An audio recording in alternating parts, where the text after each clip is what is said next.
Hello, everybody, and welcome to another episode of the 2 Minute Drill podcast. This is a limitless edition, but it is just a head to head episode once again. We got my cousin, Jake McClanahan, What up? What up?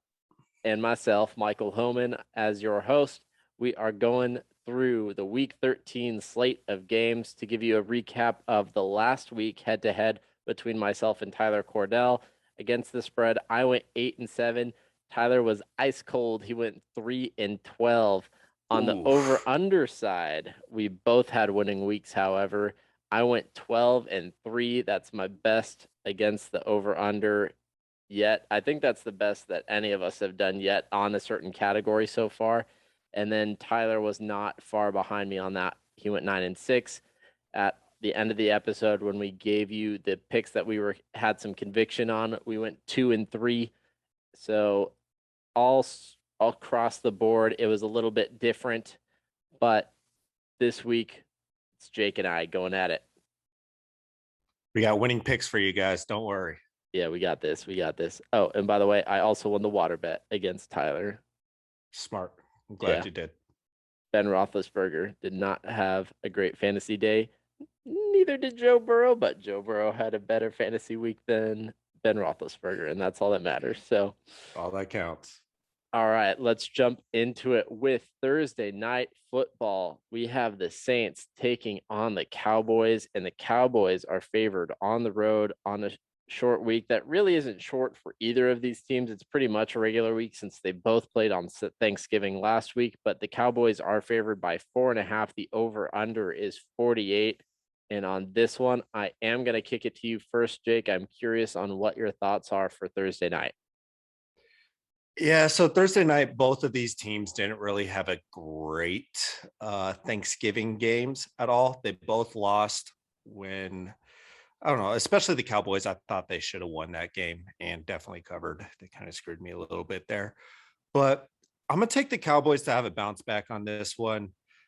I just think they're more of a team ready to go.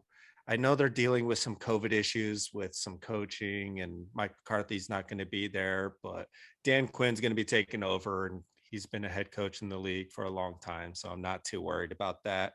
So I'm going to take the Cowboys to cover on this one. I am going to take the under on this game. I just don't see these teams, especially with Taysom Hill being the quarterback or supposed quarterback for the Saints this week. I just don't see the Saints scoring a ton of points. Cowboys, they could put up a few points, but Saints have actually been pretty good on defense, especially against the run. So if you're banking on Zeke to have a great game, I know they came out and said that they're going to try to feed Zeke a lot more. Saints have just been really good on the run defense there. So I really think Dak is a great start this week, and CD is going to have an awesome game, especially if Amari is there or not there. It's such conflicting reports right now on Amari because he still has symptoms of COVID, but he's past the 10 days and alleged he is traveling today to meet them up there for tomorrow's game. So we just don't know, but I just bank on Dak and CD to take care of it. They still have Micah Fitzpatrick. He is or Micah Parsons. Sorry, Micah Parsons. He is a monster on that defense. Yeah, I think the Cowboys cover, and I like the under on this game. What about you, Mike? I'm with you on the under. However, I am going to go ahead and have the Saints cover those with those 4.5 points that they're getting spotted. Taysom Hill adds that element of they have to go back to last year to see film on them. So, what does he actually look like with this rendition of this offense? It adds that wrinkle to the rushing game, of course, because he can take that goal line work, which makes me a little bit nervous about Alvin Kamara. But at the same time, Alvin Kamara is the weapon on offense at this point. He's been banged up, so he's missed a few weeks, but he's back supposedly this week. So I think that they are going to feature him. So I don't think that I'm worried about him necessarily for fantasy, although that's kind of in the back of your mind Like, know that that's within the realm of possibilities, that Taysom Hill is getting some of those touchdowns away from Alvin Kamara. The same kind of goes with Zeke and Tony Pollard. I mean, Tony Pollard has obviously been continually featured more heavy and more heavy in this Dallas offense. You know, he is getting that special teams work, which makes him pop. But I think that it's largely been because of Zeke's knee injury. And considering that coaching staff and Zeke himself have kind of come out and said, no, I'm not going to rest. Sounds like Zeke's still a fair play. It just limits his upside probably until you know that he's 100%, which, considering he's within the middle of an NFL season, who knows if he's ever going to get back to 100% since he's not going to take that rest. But it's kind of up in the air on that one. Amari, I feel confident playing if he is in, but I would definitely limit your upside potential in your mind, because players coming back from COVID, especially who exhibit symptoms, have let down fantasy managers time and time and time and time again on that first game back. So I am not excited about Amari Cooper play. And honestly, like I said, I'm okay with you playing him, but I'm also okay with you pivoting off of him if you have an alternative option there. CeeDee Lamb is going to be just fine when he comes back from that injury. But yeah, I am taking the Saints on this one. I don't know. 4.5 points just seems like a lot for two teams that kind of are that roller coaster ride. Like, originally, Cowboys obviously were covering like crazy, but they've been kind of playing down to competition as of late. So they just make me a little bit nervous for this Thursday night game.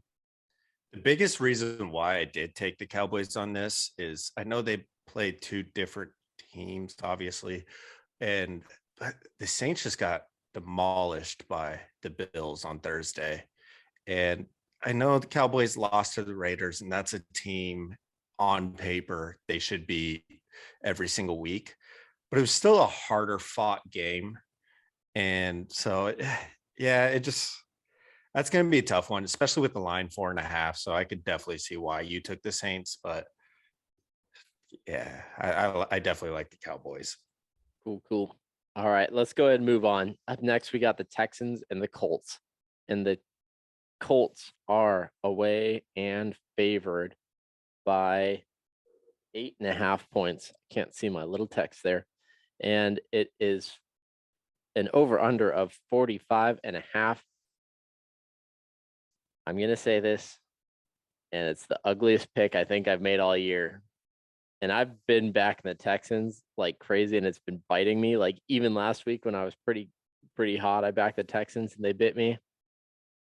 I think I'm going to take the Texans in the points. And that's so gross. It's so gross. But sometimes at this point in the season, I feel like we're getting several lines that are inflated in favor of away favorites. And so I'm kind of going to have a theme this week of gross underdogs. It's also a division rivalry game. Not that it's much of a rivalry, but division, they show up a little bit more, you know? So I'm taking the Texans here, considering that they're getting 8.5. God, that's gross. And then I'm taking on the over under side, I'm taking the under, because if the Texans are going to win, it's not going to be a high scoring affair. So I'm just taking that strictly because of my pick. I'm not taking that with much confidence other than that. I'm just thinking if the Texans are going to pull this one off or keep it close, it's going to be a low scoring affair, because I don't see the Texans offense as high flying in any way, shape, or form. And then, but honestly, on the Colts side, I want everyone on the Colts team for fantasy. I mean, in terms of, I think that obviously Carson Wentz is an okay stream. I think that Michael Pittman is a solid play. I think that Jonathan Taylor is obviously in your lineup every week. I think even T.Y. Hilton, or as we know him in the fantasy world as T.Y. Houston, he's going to have a good game, because he always has a good game against the Houston Texans. Yes, so sir. All of that being said, I don't know why, but I just like feel it in my gut that the Texans keep it close. And I've probably said that too many times this season, and I've probably been wrong too many times on this season. But for some reason, the Texans are that team that I just keep coming back to and saying they could do it. So I've been on that same page a lot this season with you. So I totally understand where you're coming from, especially at the beginning of the season when Tyrod, I mean, I called him Cover Taylor. Like he just covered all the time. He wasn't winning games, but he was covering the points. He was just good enough to be better than Vegas. And I could see how you would think that this week as well.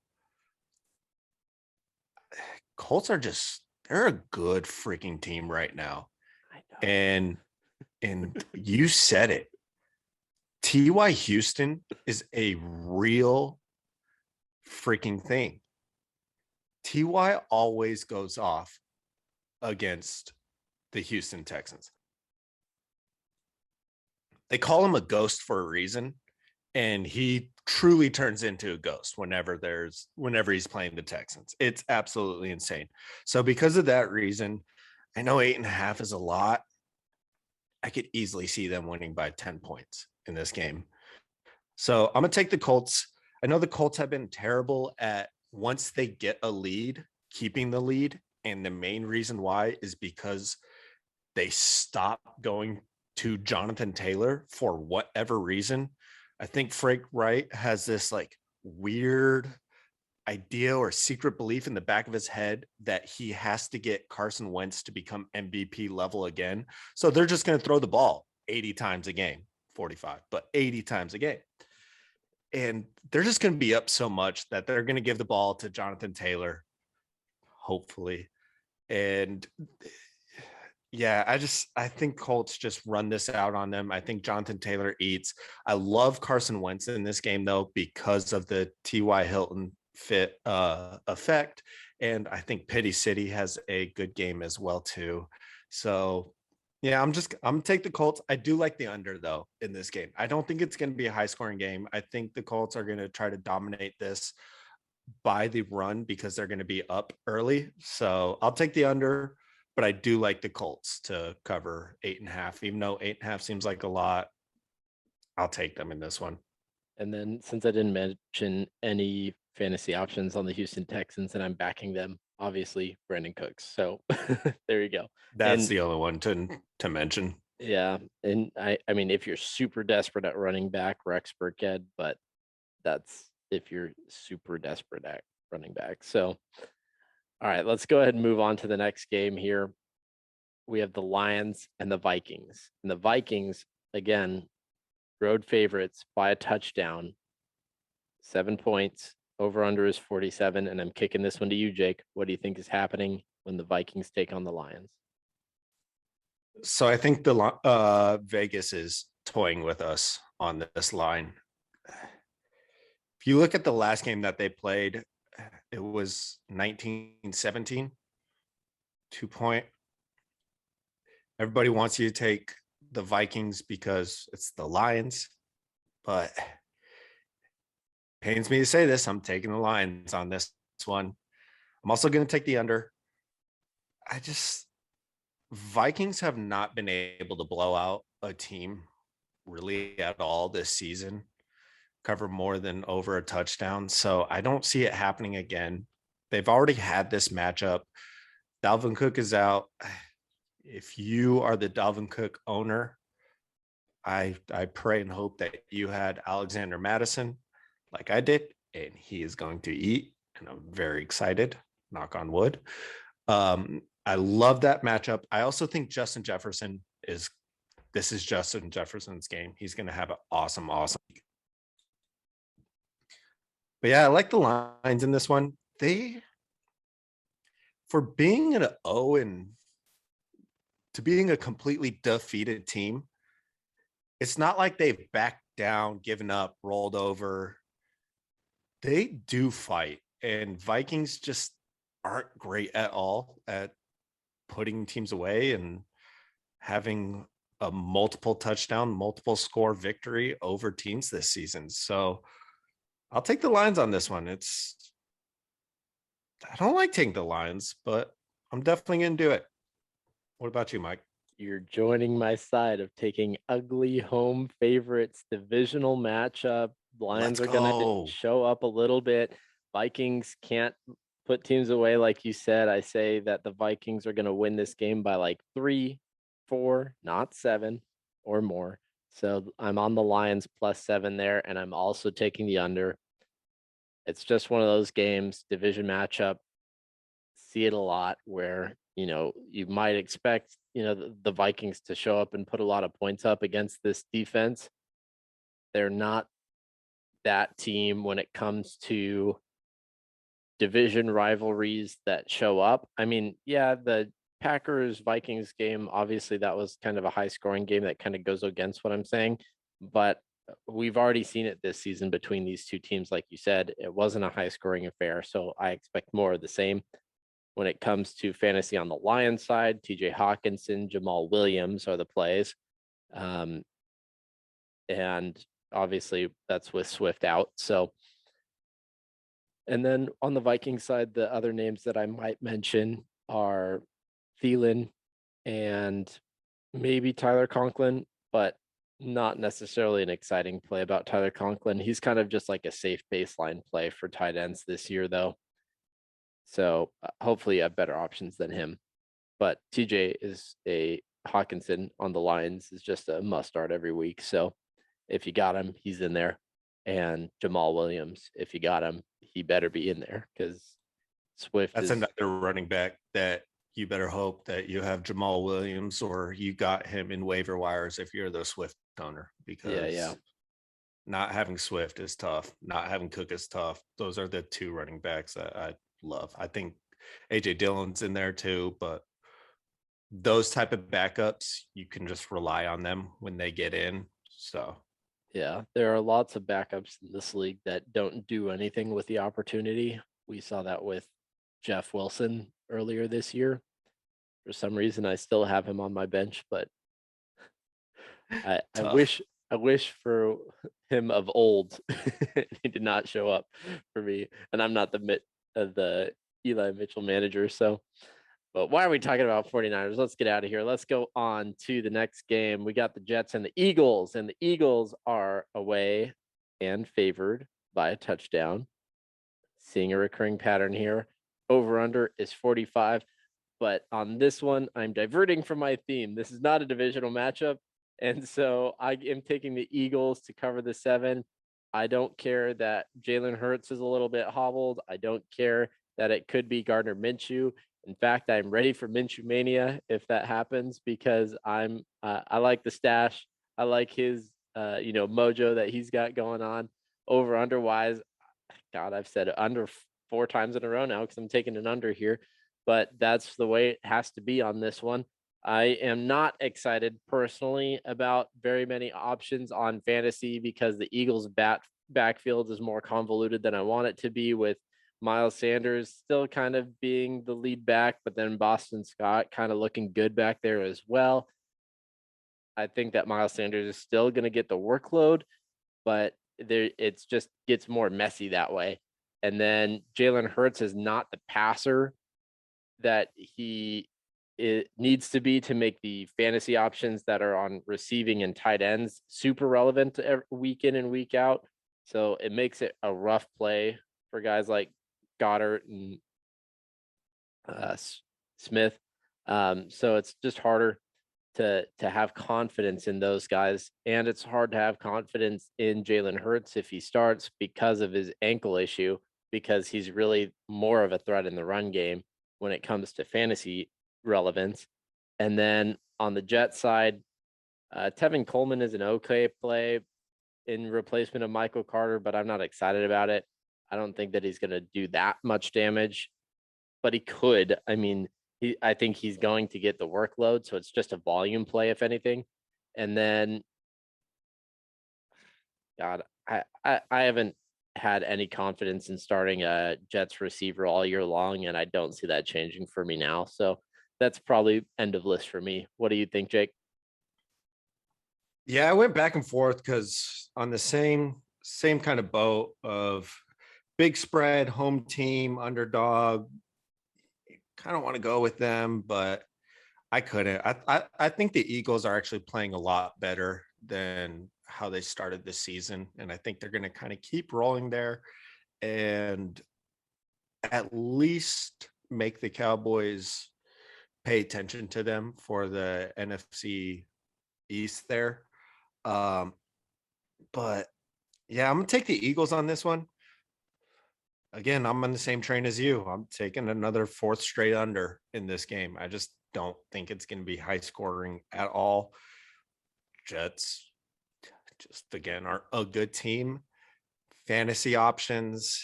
If you're looking at the Jets, I actually like the Jets options slightly more because you kind of know what's happening there.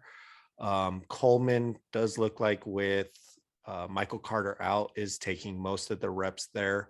So Coleman could have a good game. Really, you're just kind of hoping one of those running backs gets the touchdown and you guessed right on whichever running back, if he gets a touchdown, does. So I like Coleman this week.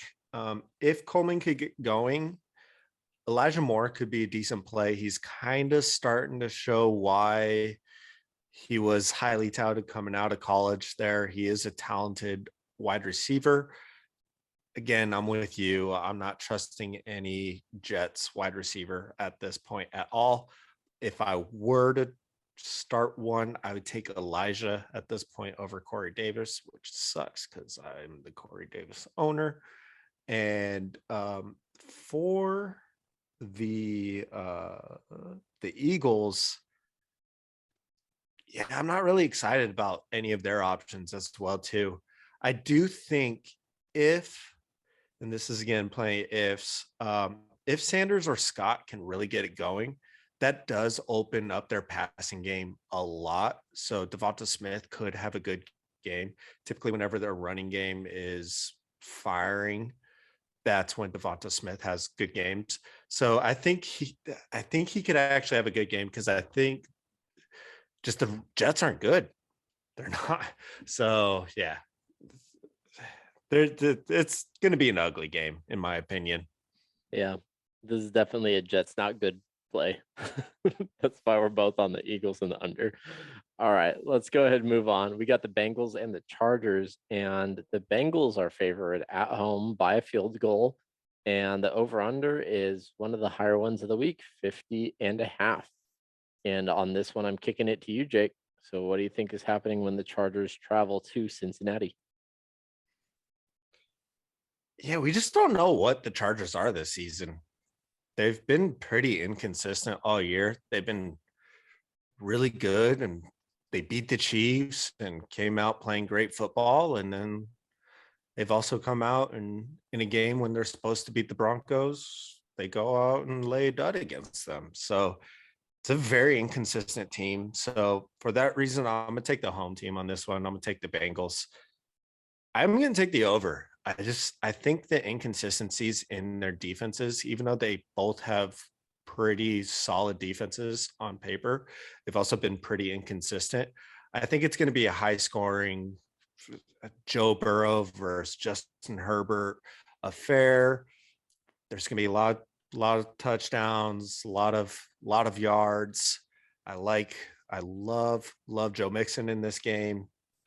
Chargers just haven't been great at all in their run defense, and Joe Mixon is a great running back, so I love him this week. Austin Eckler, obviously, and Keenan Allen, Mike Williams, Jamar Chase. This is also a week. I know it's crazy. If you want to bet on a touchdown, like an anytime touchdown score for good odds, look at CJ Uzuma. That could be a great player prop this week. Chargers have not been great against the tight ends. Uzuma is very, very hit or miss when it comes to touchdowns, but it seems like he's always involved, especially in the red zone. I have the over. I think there's going to be a lot of touchdown opportunities. I like Uzuma in this game to score a touchdown, and that's just me. What about you, Mike? So that's an interesting play. I think that it's definitely within the realm of possibilities. There's going to be a reason why it'll have good odds. So, I mean, if you hit, you're going to have a good day. I personally feel like this is a Charger game. I feel like this is one where I'm going to take Chargers +3. Even if even if I'm wrong, I still got that 3-point cushion, but I personally would take Chargers on the money line here. I am on the over with you, however, so I agree with you there. I just feel like Chargers are that team that is now the roller coaster. I envision it, and I say that term kind of a lot, but this is like the team that I'm on right now in terms of having up and down games. The Chargers, I read it perfectly last week. I said the bet that I had the most conviction on was the Broncos beating the Chargers. And I don't know why I felt that way, but I just feel like I have a slight pulse on the Chargers right now. And I think that this is a game that they come in and win. Bengals, I've been high on them when they lose, and I've been down on them when they win. So this is kind of like two of my worlds coming head to head because I've been cold on the Bengals. I've been hot on the Chargers, I feel like. So, but I feel like I have a better read on the Chargers. So I'm going to take them and I'm going to take the over. And you kind of hit the nail on the head when it comes to fantasy. The only other name I don't know if it got mentioned was T. Higgins. I still think that he's a fine play right now. Um, Joe Burrow is like an okay play. Again, I'm just not that hot on him as a starter, but it's because it's a high scoring affair. That's why I say that he's an okay stream this week. And obviously, you're playing Justin Herbert. Although he's been relatively inconsistent, he's been very relevant for fantasy. So you got to play him.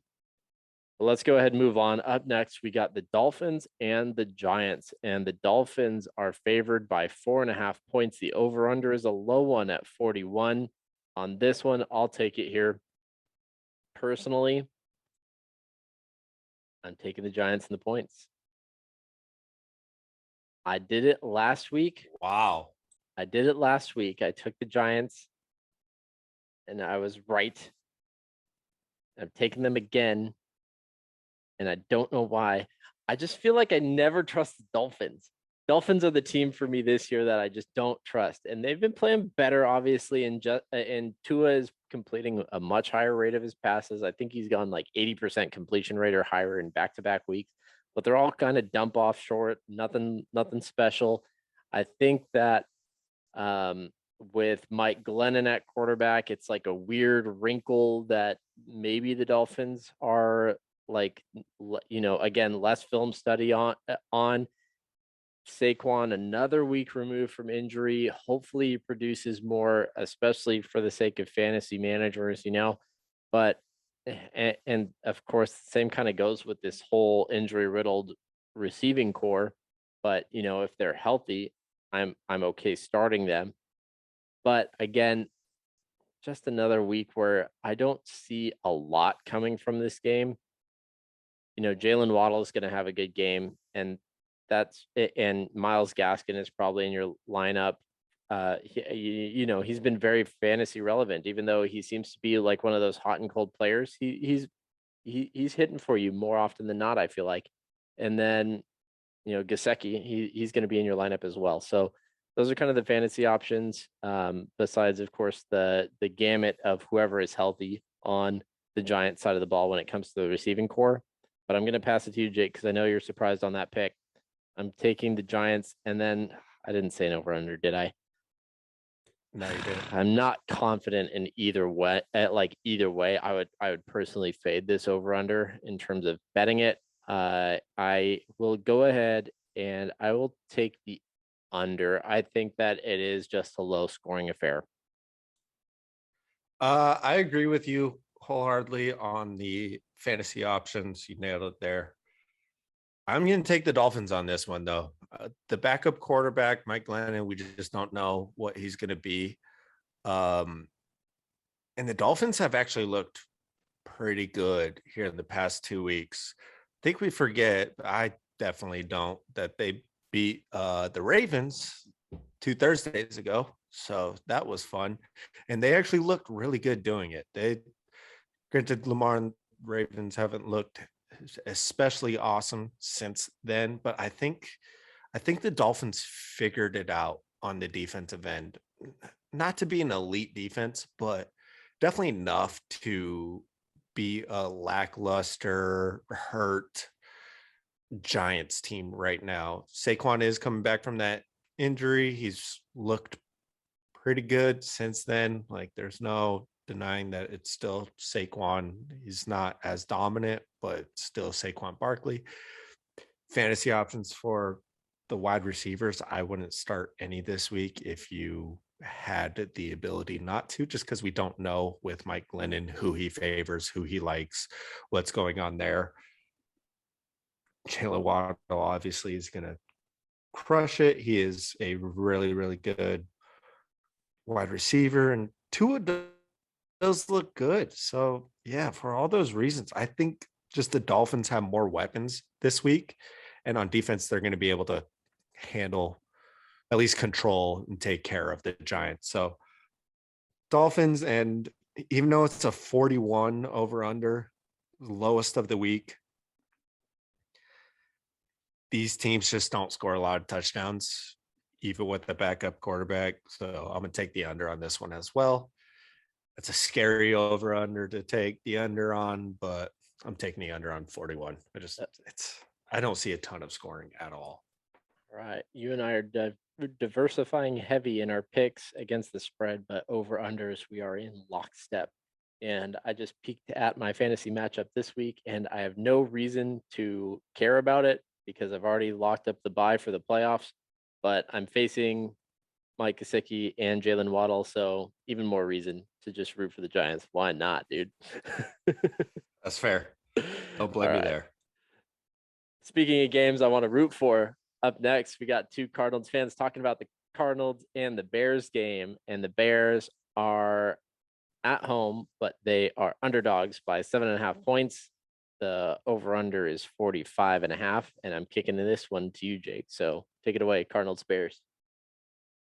The one pick I'm confident in this week is the under. It's going to be a very, very cold game over there. And this is the first time Cardinals have had to deal with the cold. So I think it's going to be a very run heavy game. It's windy. It's Chicago, cold wind, sucks to throw there. I've been going back and forth on this 7.5 line there. I'm still leaning the Cardinals, and I'm probably going to take the Cardinals there. No, I'm not probably. I'm going to take the Cardinals there.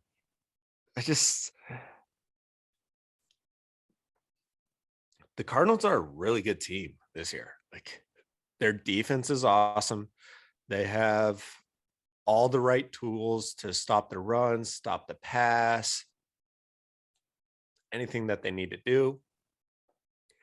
So Cardinals are a wagon this year. I'm so excited being a Cardinals fan, being able to watch them.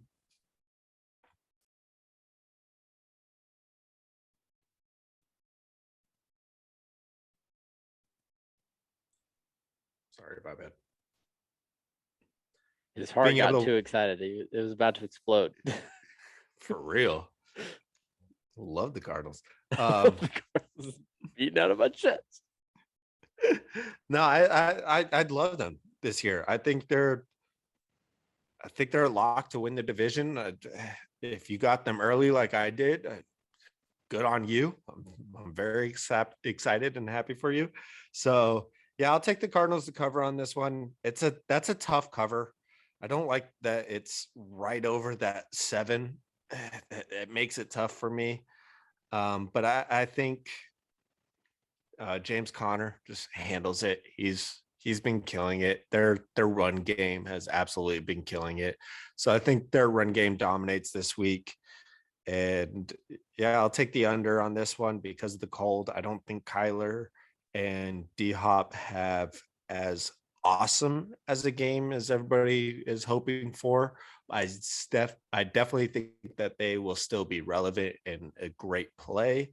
Just kind of temper your expectations because it is a cold game. They're both coming back from injury. So I think it's going to be a big James Conner game, to be real honest with you. What about you, Mike?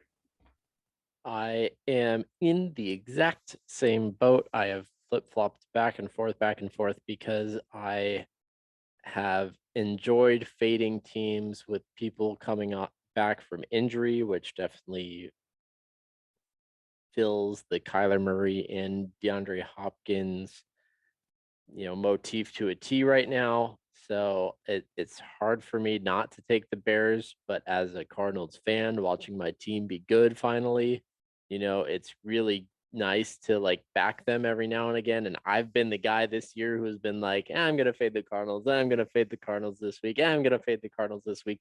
Besides a few, that I jump on and I'm like, yeah, I'm a fan this week. Obviously, I'm a fan every week, but it's just like they're getting these spreads that I'm not used to seeing Cardinals teams get. Favored by touchdown plus a hook is a tough one. They're coming off a bye, which normally is a good thing, but this year it seems like fading teams off a bye is actually kind of a good thing.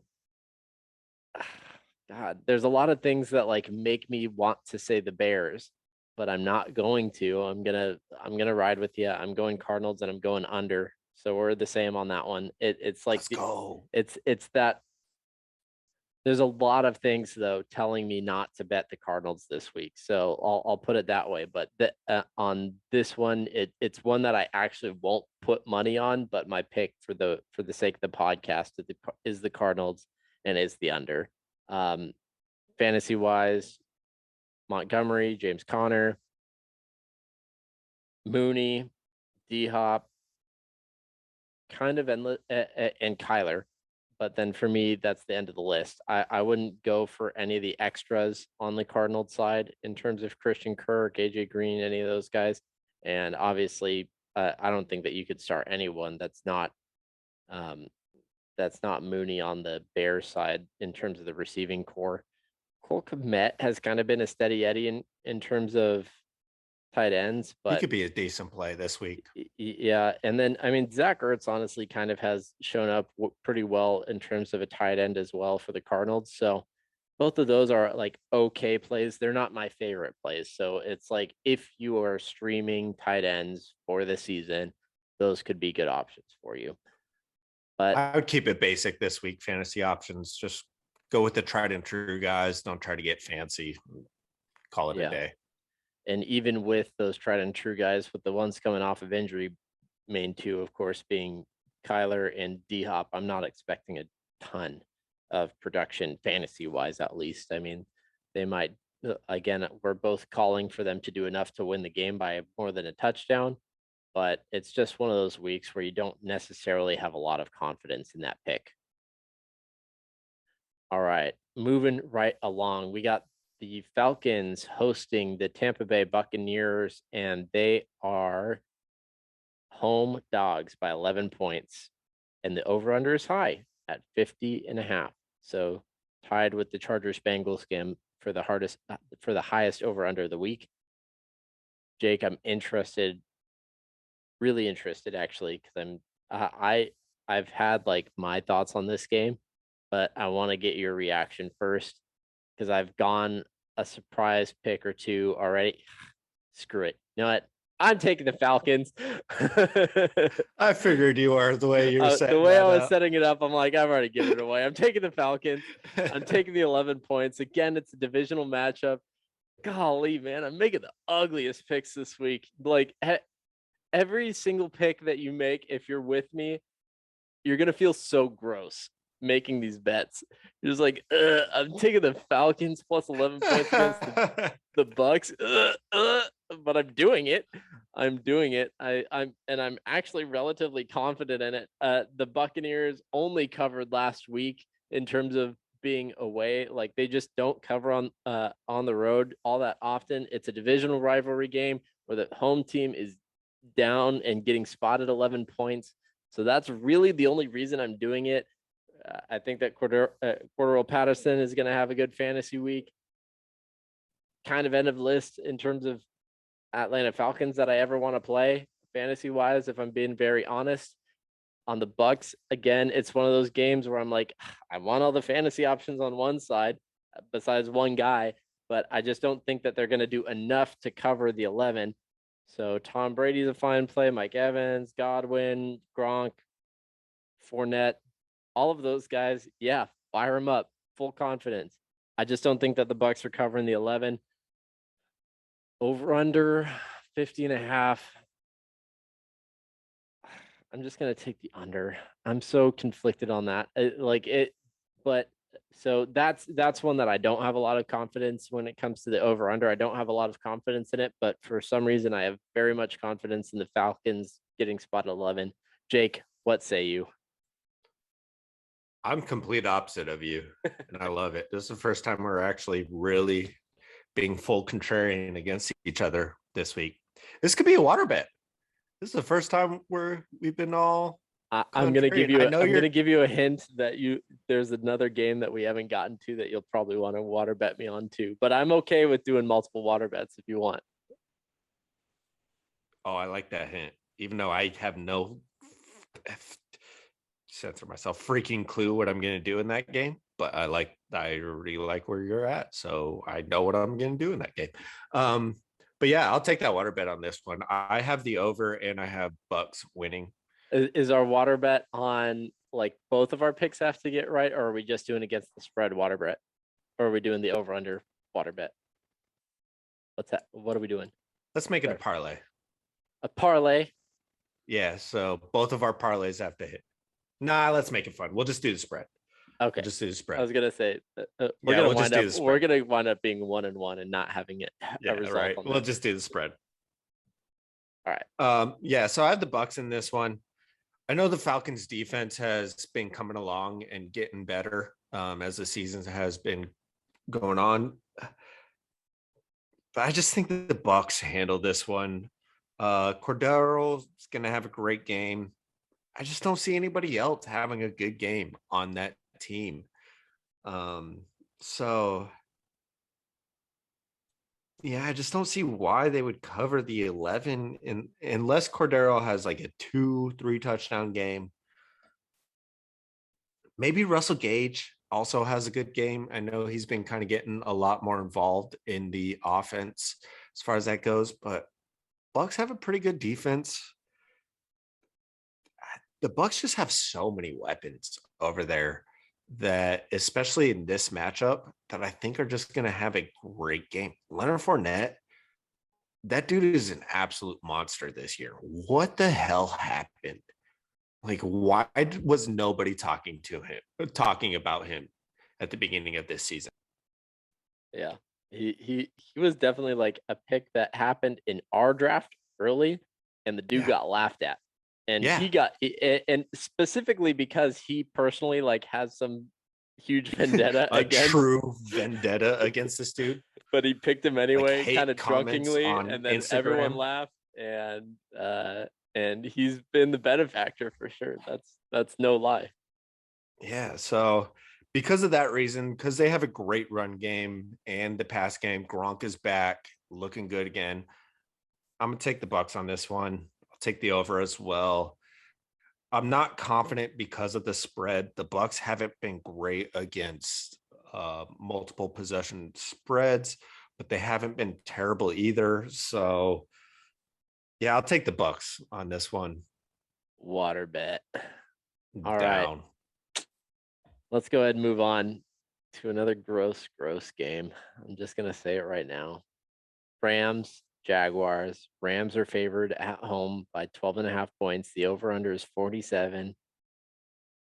And although they are not the home team, it is just another gross number that I'm taking for some reason.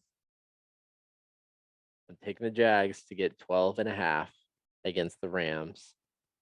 And over-under wise, I'm taking the under. God, I've said under like every single game besides one. But that's just the way I am feeling. That is my attitude this week.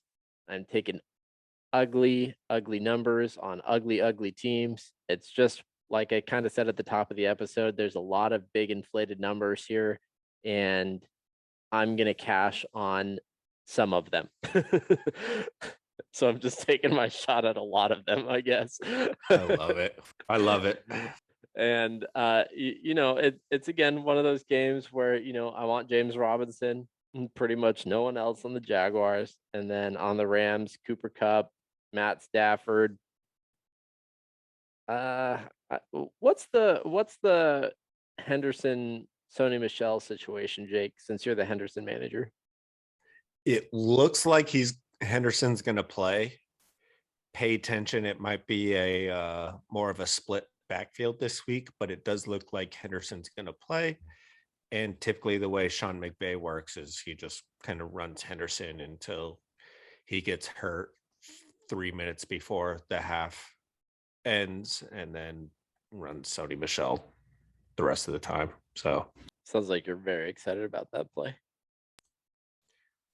I'm pumped if he actually plays.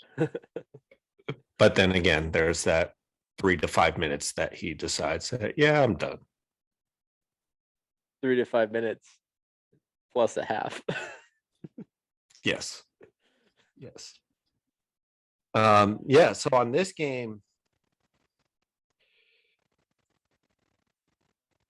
I went back and forth as well too. I want to take the Rams. I do. I want to take the Rams on this one. But I think this is one of the lines that Vegas and the bookies are just kind of tempting you with, just kind of dangling those numbers out there. So I'm going to take the Jaguars on this one as well, Mike. The dark side. The dark side. It's gross over here. It is. It really is. I do think there are going to be points scored in this game. So I'm going to take the over, though. I think that's where we're going to differ. All right. So I like the over in this game, and I'm going to take the Jags. I just don't think the Rams, especially with Robert Woods, ever since that injury, they haven't been the same Rams on offense. And it's, as a Cardinals fan, it's been great to see. But as a NFL fan, it kind of sucks because we were all excited about the potential, and especially with Robert Woods, Cooper Kupp, and Odell Beckham Jr., what that could have been, because you can at that point allow Odell to take his time to step into the offense and learn it and kind of gradually get there to gel with the team. But ever since that injury, they've had to throw him. I was shocked. Like I had no clue, but last week he played 98% of the snaps. Jeez. That's a ton for a player that's been on the team for 12 days at that point, not even a full 2 weeks. Been on team like 10 to 12 days. So I'm just not excited about the Rams offense as much as I was at the beginning of the season. I think Van Jefferson has done a pretty decent job of stepping in, being able to run all the routes in the offense and kind of take a little bit of that load and pressure off of Odell. I think this week, if you're going to stream, because I am taking the over in this game, just because I think it's going to be an ugly, kind of high scoring game. I think Odell and Van are pretty decent, pretty fine plays this week. On the Jaguars side, James Robinson, Marvin Jones, that's kind of about it that I'm playing on that end. But yeah, it's not pretty, but I'll take the Jaguars on this game as well. All right. Let's go ahead and take a shower, go to the next game. We got the Raiders and we got the Washington football team. And oh God, we shouldn't have gotten in the shower. I take it back. Oh man, reputations on those guys. All right. Let's go ahead and talk about it, though. The Raiders are favored at home by 2.5 points. The over-under is 49, and I'm kicking this one to you, Jake. What do you think is happening Raiders football team? Or as I've heard it called several times this week, the Fighting Taylor Heineke's. That's about what they are this year. They go as Taylor Heineke goes. So I don't know. Raiders have been so up and down. They're either good or they're absolutely terrible. And last week, they're really good. So does that make this week they've been really terrible? I don't know. These week lines, especially these close lines, have been so hard for me. It's been fun kind of actually diving into these games. I'm gonna take the Raiders though. I think they got one more in them. They're a very, very streaky team. I think they got one more in them where they come together. Hunter Renfro's going to figure it out. The matchups, Washington isn't a great defense at all. We all saw what they did against the Cowboys last week, and that is a good defense, and Washington just isn't. So, yeah, I'll take the Raiders on this one. I like Renfro a lot. Obviously, if you have Josh Jacobs, you're going to start him. Pay attention to the Darren Waller situation. I think he's going to be out, dude. I don't like those words, to be honest with you. I think he is too. So that's why I do love Renfro this week. Other wide receivers, maybe Brian Edwards. I don't know. I don't like a ton of the Raiders options this week, except for Josh Jacobs and Renfro, because you could bank on them. Derek Carr could be a solid play because Washington, like I said, just has a terrible defense this year. I think they're ranked 29th against the quarterback this year in fantasy football. So it's definitely a favorable matchup. You know, Derek Carr is going to throw the ball regardless who's out there. So that could be a solid streaming option for you guys if you're looking for it. On the Washington side, obviously Gibson with McKissick being in concussion protocol, which was really scary. I'm glad it's not anything worse than that. And it did look like they did a little limb check on the field. So that was a scary injury. So we'll see kind of where he's at, what's going on there. But without McKissick, Gibson, with all that extra play, it's going to be a fine play. And Scary Terry, I would just run those two out, call it a day. Logan Thomas also coming back if you're looking for a tight end play. I know tight ends have been a little bit tough this year. That could be a decent streaming option as well too. And sorry, I was looking for. I was trying to find the Raiders backup tight end's name. I couldn't find it while you were talking. Me neither. He's irrelevant because Darren Waller's going to play. Hopefully. I also don't know if I said this. I have the under on this one. Okay, so you're on the under and you're on the Raiders. I am on the Raiders as well, and I'm very reluctant saying that. And I'm on the under as well because, apparently I'm going for only one over this week.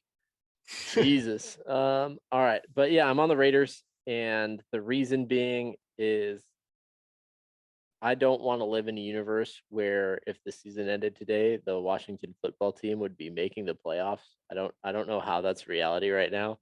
And that's why I'm taking the Raiders. That's like the true and only reason. That's fair. Just that mentally, so fair. Mentally does not compute that they're a playoff team right now. So they're out. I love it. They're gonna lose. All right, and that's all I gotta say. I love it. That's my analysis. That's all that needs to be said on that game. To be honest, we already took a shower with the last game. Yeah. So let's go ahead and move on. We got the Ravens, and the Steelers. The Steelers are home. They are underdogs by 4.5 points to the Ravens. The over/under is 44. And this was the hint that I was giving you earlier, Jake. This is the bet that I am willing to go water bet on you because I'm like kind of positive that you'll back your Ravens. I'm taking the Steelers, getting 4.5 points in this divisional matchup, and like pretty much every game this week, I'm taking the under. And yeah, Najee Harris and Deontay Johnson are the guys that I want on the Steelers. On the Ravens, Hollywood Brown and Lamar Jackson and Mark Andrews are, and also throwing back to the Steelers, I'll throw in Freiermuth. Why not? Love him this week. Yeah. So those are my fantasy options. I'm on the Steelers plus 4.5, and I'm on the under. Jake, what say you, Ravens fan? This was the one game, literally, if you look at my sheet right now, It's the only game I don't have picked. I don't want to pick this game at all. For the sake of the water bet, I will. Dude, I've been going back and forth so much. If you know anything about the Steelers and Ravens rivalry, that's one of the biggest coin flip rivalries of all time. Like it is, you just don't know what's going to happen. It's always a close game. I hate the fact that it's 4.5. That's why I'm taking Like, the Steelers, dude. I It's the hate number. that. Like, it's the number that bugs the hell out of me. I'm very confident in the Ravens winning this week. That number freaking kills me. I'm going to take the Ravens, though, for the sake of the water bet. Yes, 2 water bets this week. Let's go. For the sake of my fandom. But just know I hate it. And I shouldn't hate it, but I hate it. Yeah, just it's every single year. It is such a close game. It is one of the truest rivalries in the NFL. Both of the defenses are always good. This year, they're both pretty mediocre. So I'll bank on the Ravens offense over the Steelers offense. And with TJ Watt possibly not playing this week, we'll have to see. He is in COVID protocol right now. As of right now, I'll take the Ravens. I'll take the water bet. And I have the over on this initially. I'm going to switch that. I'm gonna go to the under. So Ravens and under are my picks on this. Fantasy wise, I love Freiermuth. Ravens have not been good against the tight ends this year. Obviously, Naj. Temper your expectations with Naj. I think he'll be fine, but I don't think he's going to be that blow up play that he has that ability to be. I think they kind of control him there. And then Deontay as well. Ravens side, Hollywood Brown and Lamar are really the only two that you could truly trust right now. They have such a rotating backfield with injuries, with who's there. You just don't know what to do there. So go Hollywood, go Lamar. Hope Lamar doesn't have 12 turnovers again. And God, I hate this line. I legit the only pick all week that I did not pick because there's no way in hell I could ever pick the Steelers. So I got the Ravens reluctantly. As a Cardinals fan, I hate picking the Steelers. So I feel your pain Fair. as a Cardinals and Ravens fan. Oh, dude, it's double bad for me. Like, I double hate the Steelers. The toe wasn't in. I'm just going to say it. True. All right. Let's go to the next game. We got the Seahawks 49ers, and the 49ers are favored by 3.5 points on a road in the divisional rivalry game here. The over-under is 46. So in Seattle, I'm curious what your thoughts are when the 49ers take on the Russell Wilson fingers. I think that's the storyline right there. Russell Wilson has not been great since he's been back. And even before he left, he wasn't all that great. He's not the elite quarterback this year that we all thought he is as far as stats goes. Especially coming off that injury. It just doesn't look like he's been healthy, been ready to go. It doesn't look like he has command of the football like he used to. His grip is off. He's not targeting DK at all, and it's really starting to annoy the hell out of me. So I'll take the 49ers in this one. I'm also going to take the under. I think it's going to be a division rivalry tough game. Both teams more 49ers than the Seahawks, really trying to make that wild card spot. Seahawks really just trying to be respectable in the NFC West right now, like they thought they were going to be. So yeah, I'll take the 49ers. Elijah Mitchell, especially with Debo out now and not getting carries taken away from him from a wide receiver. I love him this week. Obviously, you're playing Gronk, or not Gronk. Well, obviously, you're playing George Kittle. And yeah, for the Seahawks, I do think they're wide receivers. It's so hard to pick which one between their catching options is going to go off just because of how inconsistent Russell Wilson is. It could be DK that gets the touchdown. It could be Tyler Lockett. It could be Gerald Everett. You just don't know. I'm hoping for my sake that it's DK. I legit have no clue who the receiving option is right now because I have no clue who Russell Wilson is. Technically, this is the week that he was supposed to come back from his injury. So he should be fully healed, but did him coming back early kind of delay him being fully healed from that?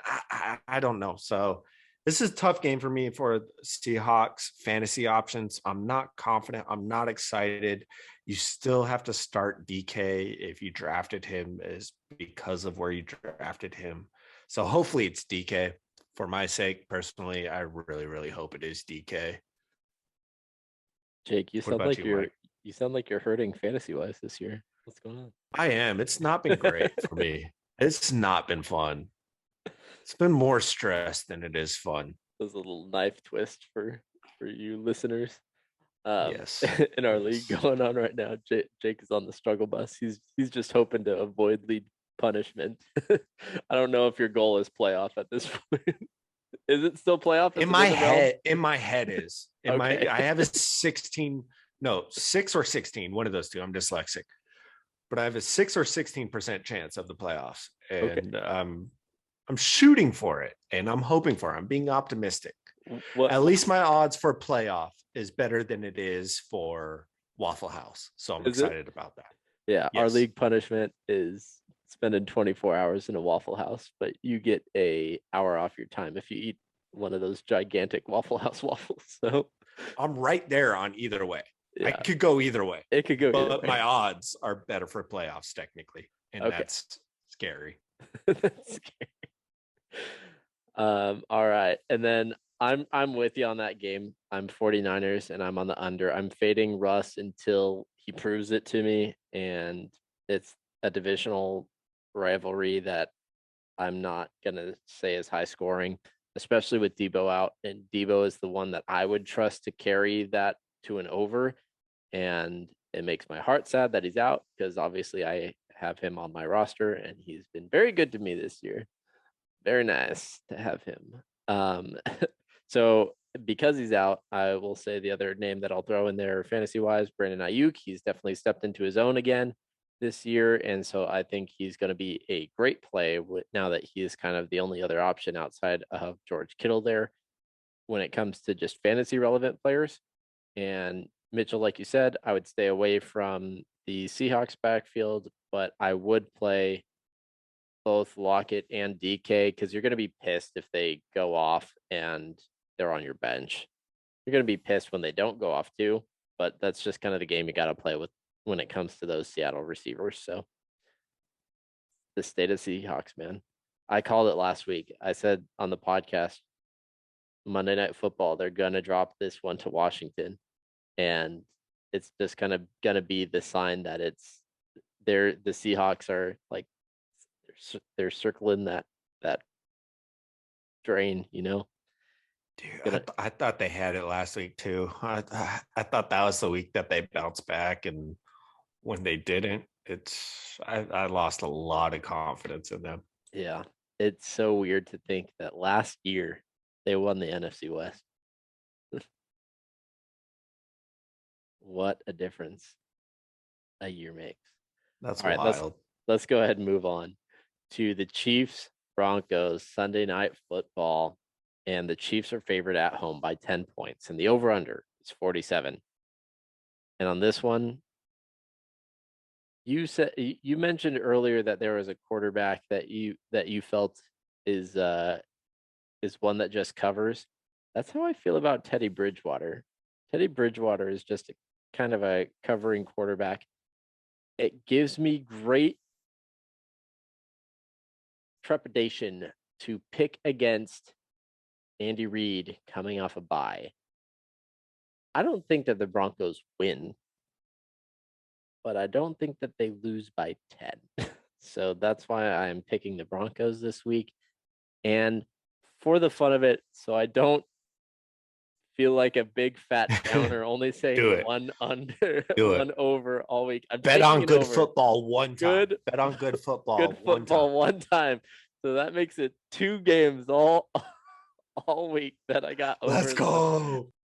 So I'm taking the Broncos and I'm taking the over. Hopefully that is a good game, not a blowout, so that I don't look big dumb. And I'll, in terms of fantasy, Jerry Judy, Melvin Gordon, Williams, they're all good plays in my opinion on the Broncos side. CEH looks like he's finally going to be someone that you could throw in your lineup again. It's been a rough year in leagues where you had CEH and just kind of waiting and waiting and waiting. When is the good week? I think this is an okay week for sure, even though the Broncos aren't my favorite defense for him to be playing. And then Travis Kelce, Tyreek Hill, Patrick Mahomes, like normal. But Jake, what do you think? Broncos, Chiefs. So I'm agreeing with you on both picks. I like the Broncos. I like the over. I went back and forth on this one as well, too, because the Chiefs did look pretty good the last time we saw them. Looked like they were back to being the Chiefs. I don't want to let recency bias, because I know they're coming off a bye as well, too. So they've just been such an inconsistent team this year. We've said that before, that the Chiefs are back. They look like the Chiefs, and they just aren't. So I want to see them again. The Broncos just came off a really, really tough divisional win against the Chargers, and like I said, routed them. So I'll take the Broncos on this one. Again, I'm with you. I don't think they win, but I definitely think they cover the 10. That's just a lot of points to give the Chiefs. I still don't think they're that good against the spread. I still think they're a great team and have a great opportunity rest of season. I just don't think they're that good against the spread. And again, I'll take the over on this one. I think Chiefs are going to be able to, even though Broncos have had a pretty good defense here the past couple weeks, I think the Chiefs will be able to score, and I just don't think the Chiefs defense is that great. And I think, like you said, Teddy Bridgewater is just really good against covering, and he's a smart quarterback. He's not the best quarterback, but he's definitely a smart quarterback. Been around the league a long time, knows how to run an offense, knows how to pick apart a defense slowly but surely. So I'll take the over on this one as well, too. Yeah. Noah Fant is the other name that I didn't mention fantasy wise. Yes, I think he could have a good game. I'm hoping he has a good game. Yeah. That's a talented dude that I love, that just hasn't necessarily put all the fantasy relevancy together. But I think this week he has a pretty good game. All right. We're back in Teddy Roosevelt. We're back in Teddy Two Gloves. We're back in Teddy Covers. All right. Yes, sir. Yes, sir. Monday Night Football. We have the Bills and the Patriots, and the Bills are favored by 3. And the over-under is kind of a low one, 43.5. And Jake, I'm curious what you have to say when it comes to the Bills Patriots. Are the Bills officially taking the reins, even though the Patriots are on this hot streak, or are the Patriots about to put the Bills back in their place? Man, another tough game this week. There's been quite a few of them, especially with these closer lines that I just went really back and forth with. I think I'm going to go with the Patriots on this one. They've been playing really, really, really well. Their defense has been firing on all cylinders. Mac Jones, yeah, he's not that electrifying quarterback, but he's so efficient, so good that it's almost like the old school. Almost. It is very, very, very reminiscent of that old school Tom Brady offense where they weren't throwing it down the field a lot because they didn't have a ton of receiving options to where it's like an elite wide receiver on the field that you could just go to him and throw downfield type play. But they're running the ball through the air with their dink and dumps, their 5-10 yard plays. And Mac Jones has actually been able to throw the ball is that mid to deep range, that 12, 15, 20 yard range, pretty well and pretty consistent. So these are two really, really good defenses. I'm going to take coaching on this one. So I'm going to take Bill Belichick to get Mac Jones ready to face that great defense. If you've been paying attention to Tom Brady's documentary that has come out, Bill Belichick literally told Tom Brady the night before the game exactly what the defenses were doing before Sunday, and what their game plan would be, and it hit most of the time. So I think Bill Belichick is going to have a good understanding of what the Bills are going to want to do. Yes, both of them are very good defenses. So because of that, I will take the under. But that -3 right there for the Bills, I'll take Patriots +3 for sure. Yeah, Patriots have just been on a roll. They are scary in the AFC. They really are. And again, as a Ravens fan, you just hate seeing Bill Belichick do his thing, but he's doing it again. All right. Well, I'm going to take the opposite of you. I'm going to take the Bills. I'm going to take the over. I'm rooting for more good football. Let's go. Back to back good football games. What? Let's go. All right. Yeah. So anyway, I'm taking the Bills. I'm backing Josh Allen. I'm backing, just a team that I feel like is kind of underperforming for where I think that they should be against a team that I think is way overperforming for where I think that they should be. I'm not that impressed by the Patriots when it comes to just looking at who they've been facing and how they've gotten them when they are facing them. Like the Titans are just completely decimated when they, get them that type of stuff. They have a very, I think both of these teams actually have all of their opponents, when you combine their records, both of their opponents' records are well under 500, but the Patriots much more so. They've had kind of a cakewalk schedule, so I think that there's a reason that they've been stringing all these wins together. So I'm just not 100% bought in, and I've kind of been that way, and I've kind of been that guy, and I kind of feel bad about it, but I'm just not in on the Patriots being some elite team that is like the force to be reckoned with. I don't think that they've taken that like step in just 1 year with Mac Jones. So I'm not in on that. And for that reason, I'll like kind of contradicting myself. I think that they can do enough though to help carry the over because I've seen them do that several times. So, and they've done it by themselves a few times pretty much.